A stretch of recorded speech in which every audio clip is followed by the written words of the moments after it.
तो भाई लोग कैसे हो आप लोग। तो स्वैलो द स्टार के नेक्स्ट नोवेल के एपिसोड नंबर 187 में आपका स्वागत है। तो चलिए शुरू करते हैं, लेकिन इससे पहले अगर आपने मेरे चैनल को सब्सक्राइब नहीं किया तो सब्सक्राइब करके बेल आइकन दबाना ना भूलें। तो जैसा कि हमने पिछले एपिसोड में देखा कि लू फेंग उन सारों से लड़कर अपने टावर्स के लेवल को क्रॉस करके आगे बढ़ रहा होता है, और आपके दरमियान हमें सीन चेंज कर लेवल 7 फिफ्थ टावर को दिखाया जाता है, जहाँ पे लू फेंग 7th लेवल में पहुँचता है। और जैसे ही वो वहाँ पे पहुँचता है वहाँ का स्पर्श ब्लर होने लगता है, और यहाँ का 7th लेवल 6th लेवल से बहुत ज़्यादा ट्रबलसम था, जिसे देखकर लू फेंग भी शॉक हो जाता है। और यहाँ पे वो एक स्पीड रीडर कंट्रोलर होने के कारण वो सराउंडिंग के अटैक को भाप सकता था, और उसके पास एक एडवांटेज होता है फाइटर्स के मुकाबले। और यहाँ पे वो अपने हाइयर स्पीड के आराम से यूज करके सारे को डॉज कर सकता है। और यहाँ पे लू फेंग की पहले से ही मूवमेंट स्ट्रांग हो चुकी थी, जहाँ पे वो किसी भी अटैक को डॉज कर सकता था। इसलिए यहाँ पे एक स्पीड रीडर के लिए एडवांटेज था। और अब फिर हमें सीन चेंज कर वहाँ का नज़ारा दिखाया जाता है, जहाँ पे एंडलेस डिजर्ट होता है, जहाँ पर दूर दूर तक कुछ नहीं होता। और तभी हमें उस रेगिस्तान के बीच में एक राउंड बॉल दिखाया जाता है, जिसका डायमीटर 120 मीटर का होता है, और उसके सरफेस पे पॉइजनस लिक्विड निकल रहा होता है, और उसी के दरमियान वो पॉइजनस लिक्विड पॉइजनस गैस को भी सराउंड कर रहा होता है। और अब फिर हमें बताया जाता है कि ये 120 मीटर 40 फ्लोर बिल्डिंग के जैसा लग रहा था। और यहाँ पे 40 फ्लोर बिल्डिंग में मदर नेस्ट का सरफेस था, जिसमें कई सारे होल्स थे, जिसमें कि वो अपने बग्स को क्रिएट करके बाहर निकाल सकती थी। और यहाँ पे उसकी 2 हिंड लेग्स भी थी, जो कि उसके बॉडी को सपोर्ट करती थी। और ऐसे ही मान लो जैसे कि मधुमक्खियाँ हुआ करती है, आप इसको ऐसे ही समझ लो। और अब फिर यहाँ हमें बताया जाता है कि इस मदर नेस्ट में ये हर बार 1 मीटर के डायमीटर में 1000 बग्स को प्रोड्यूस कर सकती थी। और अब फिर हमें दिखाया जाता है कि यहाँ पे उसने अपने 3000 बग्स को मिला के प्रोड्यूस कर दिया होता है। और ये ग्रीन प्रेइंग मैंटिस बहुत ही कॉमन होते हैं इस बग क्लैन वॉरियर्स में के, और यही कैनन फोल्डर के नाम से जाने जाते हैं। और यहाँ पे ये सब मदर नेस्ट के द्वारा ही कंट्रोल किए जाते हैं, और इसमें भी कई सारे एबिलिटीज़ मौजूद होती है, जैसे कि एक के पास स्कैनिंग टाइप होता है, वहीं पे दूसरे के पास असासिन टाइप, तीसरे के पास लॉन्ग डिस्टेंस, चौथे के पास अटैकिंग फोर्स। और ये सारी मिला के बहुत ज़्यादा इनको ताकतवर बनाती है, और इनकी इसी एबिलिटीज़ के कारण इनके बॉडी स्ट्रक्चर भी अलग थे। अब लू फेंग अपने सामने 3000 ग्रीन प्लेइंग मैंटिस को देखता है, और वहाँ पे वो पूरे आसमान को कवर कर लिए होता है। और उसके सामने ही लू फेंग देखता है कि वहाँ पे मदर नेस्ट। और फिर हमें 20 मिनट का बाद का सीन दिखाया जाता है, जहाँ पे मदर नेस्ट को टाइम चाहिए होता है कि वो बग्स को प्रोड्यूस कर सके। ऐसा नहीं कि उसने लगातार प्रोड्यूस करता ही गया, उसे भी टाइम चाहिए होता है अपने आप को प्रिपेयर करने के लिए। और यहाँ पे इसी कारण ये इसका वीकेस्ट पॉइंट भी होता है। और अब फिर इसके साथ ही लू फेंग अपने गेज कोल्ड को लेके आगे बढ़ता है, और वो अपने 8 इमेजेस को प्रोड्यूस कर लेता है। और अभी के दरमियान वो अपने हाईएस्ट स्पीड को मेंटेन कर रहा होता है, और वो सडनली अपने लिमिट ऑफ 9 ब्लेड्स को रिलीज कर देता है, और वो 9 रेनबो लेजर्स की तरह लग रही होती है। और वो हर लेजर्स जाके उन बग्स को चीरते हुए उन सबको मारने लगती है। और यहाँ पे उसको मारने के दरमियान लू फेंग कहता है कि ये तो स्ट्रॉन्ग है जितना मैंने एक्सपेक्ट किया था। अब यहाँ पे लू फेंग अपने 5 ब्लेड्स को कंट्रोल कर सकता था, लेकिन अभी के दरमियान वो अपने आप को पुश करे तो अपने उस 9 ब्लेड्स को भी कंट्रोल कर सकता था। लेकिन इन 9 ब्लेड्स को कंट्रोल करने में उसको थोड़ी सी परेशानियां झेलनी पड़ती थी, और इसी कारण यहाँ पे 3000 बग्स से तो लू फेंग ने 9 ब्लेड्स को ही यूज करना प्रेफर समझा, क्योंकि इससे वो जल्दी जल्दी सबको मार सकता है। और अब फिर हमें लू फेंग को दिखाया जाता है, जहाँ पे लू फेंग उन सबको मारने लगता है, और एक एक करके सबको मारना शुरू कर देता। और फिर लू फेंग कहता है कि इन सारे को मारना बहुत ही ज़्यादा एनोइंग है। और फिर लू फेंग अपने 8 इमेजेस को क्रिएट करके आगे बढ़ने लगता है, अपने 9 ब्लेड्स से सबको डांसिंग ब्लेड्स मूवमेंट से उसको मार के उन सबके सर को अलग कर देता है। अब यहाँ पे जो 5th टावर पे बग्स थे वो बहुत ज़्यादा हाइयर रिएक्टिव थे, जैसे ही वो देखते थे कि वो उनको मारने थे वो बहुत ही स्पीड में उसको डॉज करने लगते थे और यहाँ भी लू फेंग को बहुत ज़्यादा परेशानी होने लगती, इसलिए वो अपने नानसान आर्मर से उसको फुली कंट्रोल करके अटैक कर रहा होता है और वो अपने आप को डॉज भी कर रहा होता है ताकि वो उन बग से खुद को हट न कर सके। और अब फिर हमें 20 मिनट बाद का समय दिखाया जाता है जहाँ पे उस मदर बग ने फिर से रिप्रोड्यूस करना शुरू कर दिया होता है और अभी के दरमियान लू फेंग का चेहरा भी पीला पड़ जाता है और वो थोड़ा सा इंजर्ड हो चुका है। अब यहाँ पे 20 मिनट गुजर जाने के बाद लू फेंग भी उनमें से 682 को छोड़ दिया था क्योंकि उनमें से उतने जिंदे रह पाए थे और लू फेंग ने उन सबको नहीं मार पाया था। और अब फिर सेकेंड बैच आने वाला था जहाँ पे ह्यूज मदर नेट से फिर से टोटल 100 ऑफ डेम निकलेंगे जहाँ पे 100 बग्स फिर से लू फेंग पे अटैक करेंगे। अब फिर लू फेंग देखता है कि वहाँ पे 100 आ रहे हैं तो उसके एक्सप्रेशन चेंज हो जाता। अब ये जो 100 आने वाले थे वो मामूली नहीं थे, ये ब्लड प्रेइंग मैंटिस थे और वो भी 100। अब यहाँ पे पहले तो उसने 3000 ग्रीन प्रेइंग मैंटिस को निकाला था और हर 20 मिनट के बाद वो 1000 ग्रीन प्रेइंग मैंटिस को निकाला था, लेकिन ये इतना नेसेसरी नहीं है, वो और भी ज़्यादा टेरिफाइंग बग्स को निकाल सकता है लेकिन इसमें उसकी संख्या कम होती है। जैसे कि अभी उसने 1000 की जगह 100 बग्स को निकाले जो कि ब्लड प्रेइंग मैंटिस है। या फिर लू फेंग इतना ज़्यादा हार्ड फाइट करने के बाद 2000 को नहीं मार पाया और वहाँ पे 682 पहले से ही बचे हुए थे और अब फिर सेकेंड बैच भी आने वाला था। अब यहाँ पे लू फेंग तो बहुत ज़्यादा इंजर्ड हो चुका था लेकिन फिर भी वो अभी जीत सकता और अब फिर लू फेंग कहता है कि ये बहुत ट्रबल करने वाला। फिर लू फेंग उन सब पे मारने के लिए झपट पड़ता और अब फिर हमें दिखाया जाता है कि वहाँ पे जो ग्रुप होते हैं 100 के वो अपने 5 से 6 ग्रीन मैंटिस को लेके उनको कंट्रोल करने लगता है और यहाँ पे वो अपनी टीम बना के लू फेंग पे अटैक करने लगते हैं। अब ये देखकर तो लू फेंग के भी एक्सप्रेशन चेंज हो जाते हैं और लू फेंग कहता है कि मैं अपने स्ट्रेंथ से डरता नहीं हूँ, मुझे सबसे ज़्यादा नफरत है तो इन सारे ब्लड मैंटिस की लीडरशिप एबिलिटी के कारण, क्योंकि यहाँ पे वो सारे लीडर बन के अपने साथ 5-6 मैंटिस को लेके लू फेंग पे अटैक कर रहे थे जिसके दौरान लू फेंग को बहुत ज़्यादा परेशानी हो सकती थी। अब यहाँ पे हमें बताया जाता है कि लू फेंग ने अपने इनहेरिटेड मेमोरी से देखा कि इनकी इंटेलेक्ट बहुत ज़्यादा कम होती है लेकिन ऐसे कई सारे बग्स होते हैं जो कि लीडर के पोजीशन को होल्ड करते हैं और यहाँ पे ये little team of green mantis ऐसा ही करती है। और अब फिर हमें लू फेंग को दिखाया जाता है जहाँ पे लू फेंग कभी बड़े से ट्रबल में होता है। अभी लू फेंग अपने दांत को पीसते हुए कहता है कि मुझे इससे लड़ने के अलावा कुछ और कर भी नहीं सकता और फिर लू फेंग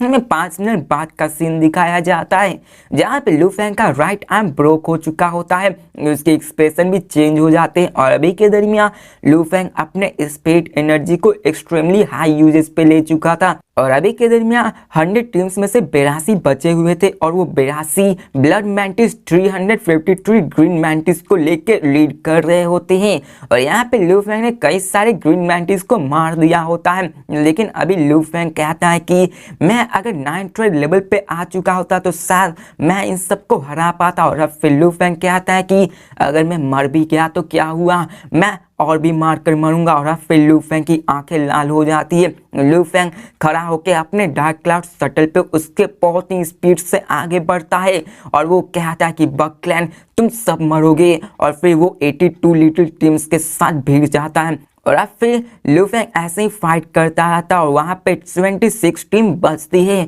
और यहाँ पे उसका पूरा इलाका बहुत ज़्यादा इंसेन हो चुका था और यहाँ पे लू फेंग अभी बहुत ज़्यादा स्ट्रेनियस सिचुएशन में होता है और उसकी पूरी बॉडी आइस कोल्ड हो चुकी थी जो कि गोल्डन हॉर्न बीस्ट की ही क्वालिटी थी। अब यहाँ पे लू फेंग अपने पास से फिर से स्पेस मूवमेंट को फील करने लगता है जो कि सिमिलर होता है मोसा क्लैन की जैसे। अब लू फेंग वहाँ पे देखता है कि वहाँ पे वो स्क्वायर डोमेन को फील कर पा रहा था जो कि 9 पैलेस ग्रिड के जैसा ही था और यहाँ पे लू फेंग अपने साथ 9 इमेजेस को फॉर्म कर देता है और यहाँ पे लू फेंग तो पहले 8 इमेजेस को फॉर्म कर पाता था लेकिन अभी के दरमियान इसी समय लू फेंग 9 इमेजेस को फॉर्म कर पा रहा था और ये 10,000 ट्रेड्स की सेकेंड लेवल 9 ट्रेड्स की टेक्निक होती है। यहाँ के मर्तबा लू फेंग की स्पीड थोड़ी सी बढ़ चुकी थी और यहाँ पे एक और इमेज आ चुकी थी, लेकिन देखा जाए तो यहाँ पे उसकी फाउंडेशन चेंज हुई थी। यहाँ पे लू फेंग अपने फेस से अनलीज करके उस पर अटैक करने लगता है। लू फेंग कहता है कि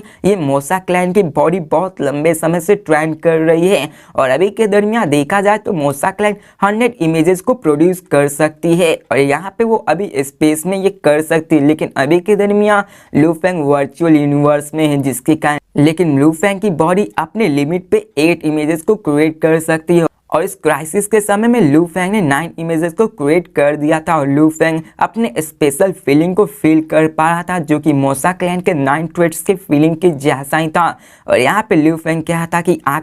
आखिर मैंने कर ही दिया 9 ट्रेड्स। और यहाँ पे लू फेंग बहुत जोर से हंसता है और यहाँ पे लू फेंग फिर से अपने क्लाउड शटल पे बैठ के उस पर अटैक करना स्टार्ट कर देता है और अभी के दिन में लू फेंग की मूवमेंट इनक्रेडिबल अनप्रेडिक्टेबल हो जाती है, कोई भी उसके मूवमेंट का अंदाजा नहीं लगा सकता था। और फिर लू फेंग उन सबको चीरते हुए सबको मारने लगता है और यहाँ पे लू फेंग ने बहुत सारे बग क्लैन को मार दिया होता है और फिर वो डायरेक्ट जाके मदर नेस्ट पे अटैक करने लगता है ताकि वो उस क्वीन को मार के इस खेल को खत्म कर सके। अब यहाँ पे लू फेंग ने आधे दिन का रेस्ट लिया होता है और अभी लू फेंग अपने बॉडी को रिकवर और रीजनरेट कर रहा होता है। अब यहाँ पे लू फेंग कहता है कि अब मुझे यहाँ पे 10 दिनों तक रुकने की कोई ज़रूरत नहीं है, मैंने अभी अपने 9 ट्रेड्स को पहले ही अचीव कर दिया है, तो आखिरकार 10 दिन तक रुकने का क्या ही फ़ायदा। और अब फिर वो कहता है कि ये लूजर सर्कल 5 सालों से चल रहा है और अब फिर लू फेंग कहता है कि मैं शुरुआत से ही लूजर सर्कल में था और यहाँ पे उसको हुए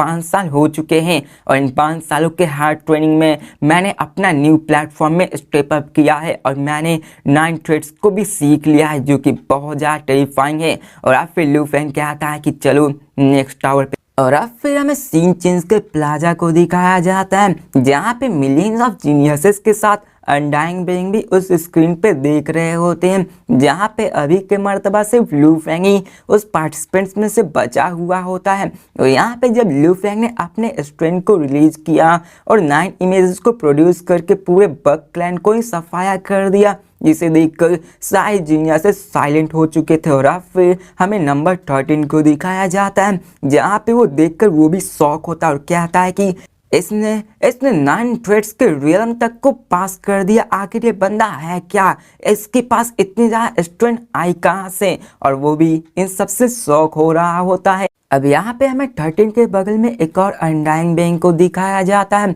जहाँ पे वो भी कहता है कि ये 9 ट्रेड तुम्हारे गानू यूनिवर्स कंट्री का बंदा तो बहुत ही अच्छा है, जिसने टॉप 20 में पहले से ही आ गया था, किसको पता था कि ये इतने ज़्यादा हाई रैंक पे आ जाएंगे। और अब फिर ये सुनकर 13 बोलता है कि हाँ तुमने सही कहा, यहाँ पे 2 बंदे तो पहले ही स्लॉट को फिक्स कर चुके हैं। और यहाँ पे वो स्केल्ड आर्मर जैन जो कि नंबर 13 होता है वो स्माइल करता है और वो भी लू फेंग के परफॉर्मेंस को देखकर शॉक होता है। और यहाँ पे कई सारे स्ट्रेंथ अनडाइंग बेइंग भी मौजूद थे। और अब फिर 13 उससे बोलता है कि तुम्हारा आगोसी प्लैनेट का सिबलिंग भी, वो दोनों तो टॉप 20 में आ चुके हैं। और फिर ऐसे ही उन दोनों में बात होने लगती है और यहाँ पे फिर वो पूछता है कि तुम आखिर मेरे इस लू फेंग जो कि गानू यूनिवर्स कंट्री में है, आखिर तुम उसके बारे में क्या सोचते हो। तो यहाँ पे वो उसके बगल वाला बंदा कहता है कि उसने अपने स्पेस फ्लाइंग टेक्निक 10,000 ट्रेड्स के सेकेंड लेवल को अचीव कर लिया है।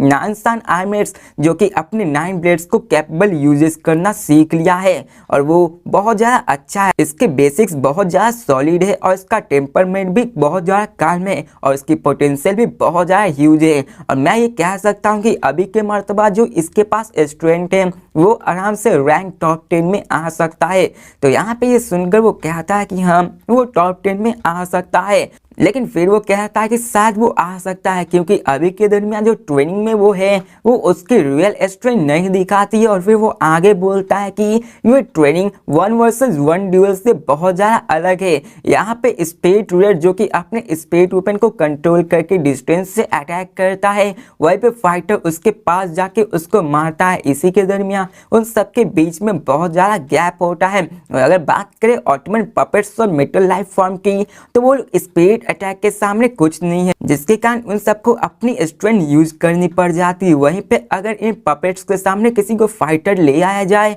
तो वो इन सबको आसानी से मार सकते हैं। इसी और ये ऐसा ही है कि अगर हम एब्सोल्यूट जीनियस की बात करें तो उसमें एक हिप्नोसिस्ट भी आती है जो कि टॉप 10 में आना चाहिए थी, और वो हॉलिन गॉड क्लैन जिया लैक्सी होती, लेकिन ऐसा नहीं हुआ। वो हिप्नोसिस्ट वो अभी 200 में भी नहीं आई, जिसके काम उसकी जो हिप्नोसिस्ट पावर थी वो यहाँ पे ट्रेनिंग में काम नहीं आई, और अभी के दरमियान उसकी रैंक 189 है। अभी इसका मतलब ये नहीं हुआ कि वो वीक है, बस उसकी पावर उस जगह पे काम नहीं आई, और यहाँ पे इस प्ले टूडर के लिए बहुत ज़्यादा एडवांटेज था, इसलिए अभी ऐसा हो रहा है। और अब फिर हमें प्लाजा का सीन दिखाया जाता है जहाँ पे अभी भी मिलियन जीनियसेस उसी स्क्रीन पे लू फैंग को देख रहे थे, जहाँ पे लू फैंग 6 टावर के फर्स्ट लेवल में होता है। अब यहाँ पे एक आयरन लाइक बंदा वहाँ पे अपने मैजेस्टी से कहता है कि ये लू फैंग तो सच में स्ट्रांग है, और अब फिर हमें उसके बगल में दिखाया जाता है जो कि मान का प्रिंस होता है, और उसकी रैंक 18 होती है। और अब फिर वो भी स्क्रीन पे देखते हुए कहता है कि ये लू फैंग,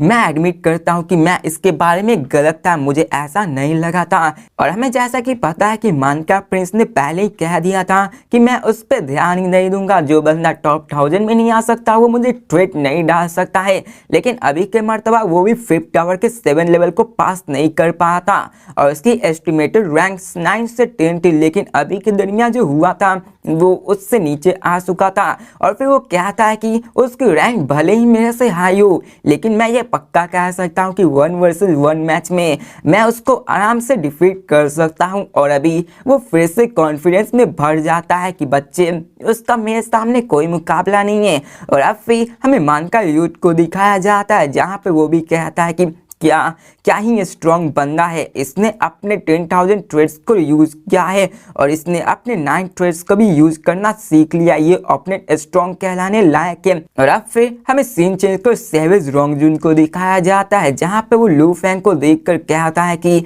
ये पहले से टेरिफाइंग लेवल तक आ चुका है, लेकिन कुछ भी हो मुझे कोई नहीं रोक सकता, मैं सबसे स्ट्रॉन्गेस्ट हूँ और मैं जीत के ही रहूंगा। और अब फिर हमें कई सारे जीनियसेस को दिखाया जाता है जहाँ पे उसके बीच में एक ब्लैक क्रॉप पहना एक यूथ होता है जो कहता है कि लू फैंग, तुम इस स्पॉटलाइट को एंजॉय कर लो और तुम देखते जाओ, मैं तुम्हें ये जानने के लिए मजबूर कर दूंगा कि ये ट्रेनिंग स्पेस ये कुछ नहीं है, मैं तुमको जरूर हराऊंगा, इंक्लूडिंग डेड गॉड बोलान। और अभी के दरमियान हमें इसके बारे में कोई बताया नहीं गया है कि आखिर ये बंदा कौन है, ये हमें आगे 1 वर्सेस 1 ड्यूल में दिखेगा जिसकी पावर देख के सारे लोग शॉक हो जाएंगे। और अभी के दरमियान ये भी अपने पावर को छुपा रहा है। और अब फिर हमें सीन चेंज कर सबको दिखाया जाता है जहाँ पे सब लोग लू फैंग को देखते हुए कहते हैं कि वो अब और नहीं कर सकता है, वो अब फेल होने ही वाला है। यहाँ पे हमें बताया जाता है कि लू फैंग अभी 6 टावर की डिफिकल्टी में था जहाँ पे वो 5th टावर से बहुत ज़्यादा हार्ड हो चुका था, और यहाँ पे सारे जीनियसेस लू फैंग को देख के डिस्कस कर रहे थे कि लू फैंग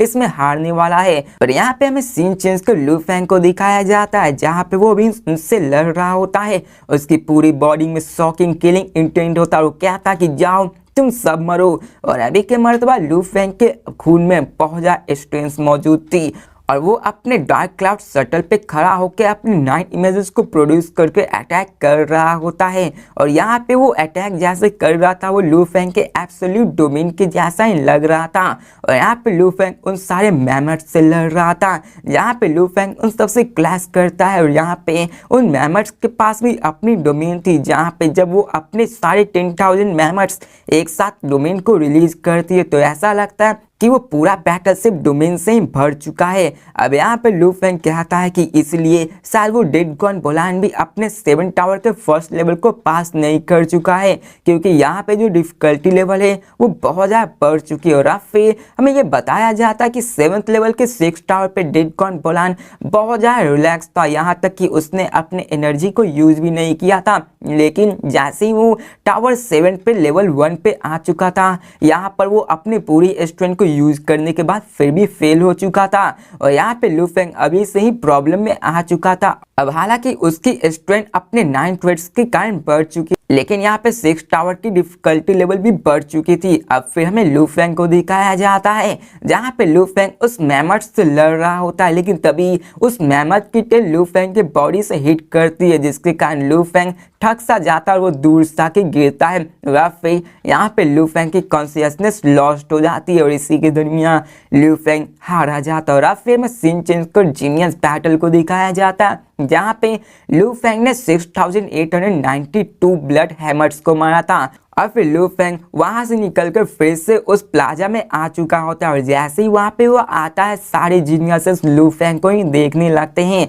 और अब फिर लू फेंग जैसे ही चारों तरफ देखता है तो क्या सारे जीनियसेस उसके तरफ ही देख रहे होते हैं। और यहाँ पे कई बंदे क्या होते हैं कि वो लू फेंग है, आखिर उसने रैंक अपनी 3rd कर ही ली, आखिर मुझे नहीं पता था कि ये बंदा इतना भी ज़्यादा स्ट्रांग होगा। और अब फिर वहाँ पे सारे लोग लू फेंग के बारे में बात करने लगते हैं और तभी हमें विंडमिल को दिखाया जाता है जो कि लू फेंग के पास जाता है और कहता है कि मैडमैन तुमने तो मुझे सच में शॉक कर दिया, तुम इतने ज़्यादा स्ट्रांग होंगे मुझे पता नहीं था। और वो दोनों एक दूसरे को कॉन्ग्रेचुलेसन कहते हैं, लेकिन तभी वहाँ पे वो दोनों बात ही कर रहे होते हैं, लेकिन तभी एक बंदा आके उससे कहता है लू फेंग रोंगजुन मुझे फॉलो करो। और यहाँ पे लू फेंग और रोंगजुन उन दोनों की तरफ देखते हैं। तो वह लोग इसी के साथ ये वीडियो भी खत्म होती है। तो मिलते हैं नेक्स्ट वीडियो में और देखते हैं कि आखिर वो कौन बंदा है जो कि लू फेंग और रोंगजुन को बुलाने आया था। क्या लू फेंग आगे चल के बुलान या फिर उस मिस्टीरियस बंदा को हरा के रैंक 1 पे आ पाता या फिर नहीं।